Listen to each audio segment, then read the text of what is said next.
I never left the Sonic universe. Where else would I go? The Sonic universe is all-encompassing. Only a fool would try to quantify it. I think it was Carl Sagan who said, "For creatures as small as we, the vastness is bearable only through the collection of over 50 rings, or finding a chaos emerald." I'm paraphrasing, of course. Carl Sagan said something completely different, but I'm sure he was a big, big Sonic fan. It's been a rollicking dance of merriment, of creative satiation, of friendship and tomfoolery. I get whatever I ask the universe for, and in this case, I asked for a kick-ass franchise that would endear itself to children everywhere and appeal to the child inside all of us. Well, next thing you know, blammo! Here I am, right through the Sega wormhole. Well, since we saw Robotnik last, he's been locked in a cycle of carbo-coping, growing his hair, binge-watching telenovelas, and gaining a lot of weight.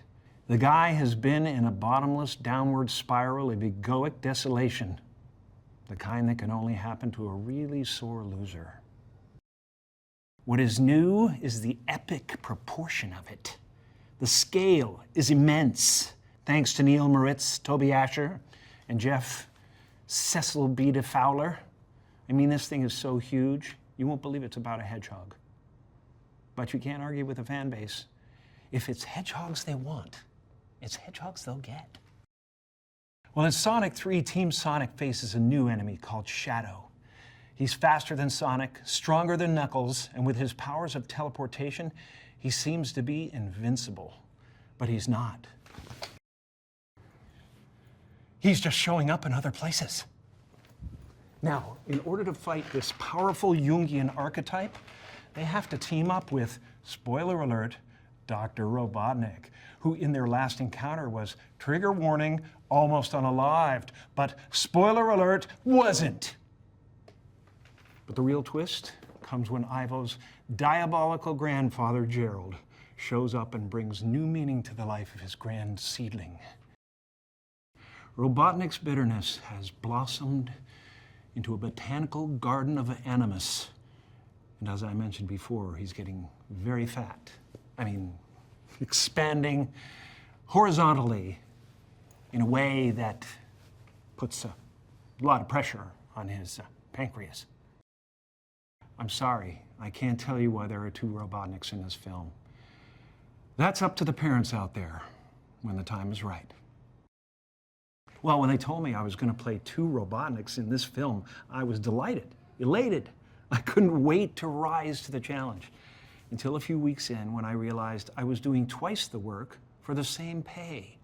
Can you even imagine it? Well, the technical challenges of being in two places at once is pretty obvious, except in my mind. I'm everywhere and everything. All that is, was, and ever will be. But on the set, it's kind of difficult to depict that. So we hired this great actor, Brendan Murphy, who played the other side of me against me, except when I was the other side of me against me. Fortunately, he was a quick study. Sometimes he knew the words before I did. I was jealous of him, even though I would make damn sure he was never on camera. He was a great comfort, though. He was amazing. And I still call him sometimes whenever I'm at odds with myself. Well, when I heard that Keanu Reeves wanted to play Shadow, I said, oh, all right. And then I went,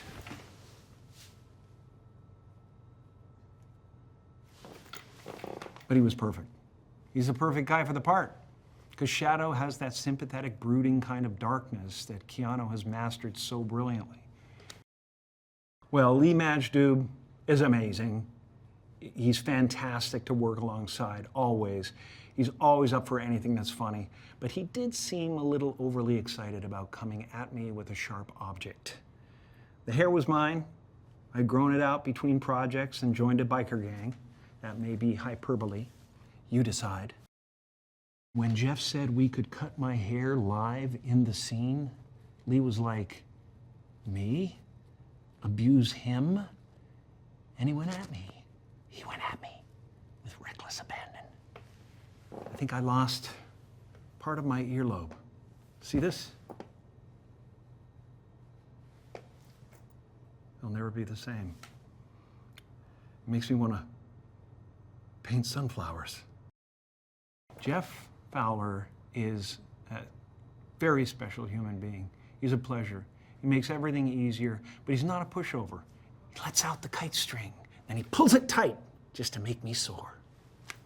Somewhere around the second film, I realized that Jeff Fowler might not be human because he handles 1,000 things at once, but I've never heard him raise his voice or seen him sweat or utter a harsh word. I'm always amazed, though, and gratified, frankly, by the level of production design on these movies. A couple of times I sat back on the set and I thought, this can't be happening. This is the most expensive clowning that has ever been done. I think Sonic is a cool little unbeatable teen hero, and people love the games. The characters you love growing up, you feel like they're a part of your identity. They hold a sacred place in your psyche. The fans know more about the characters in the games than we do, and their input is gold so far. So if you're not making it for them, who are you making it for? Well, this movie is a must to see in the theater with your family because say what you want about your big screen TV, the cinema allows you to dream bigger. And the artists that do this wonderful work paint in great detail for a large canvas so you can get lost in it. But be sure to drop some popcorn so you can find your way back out.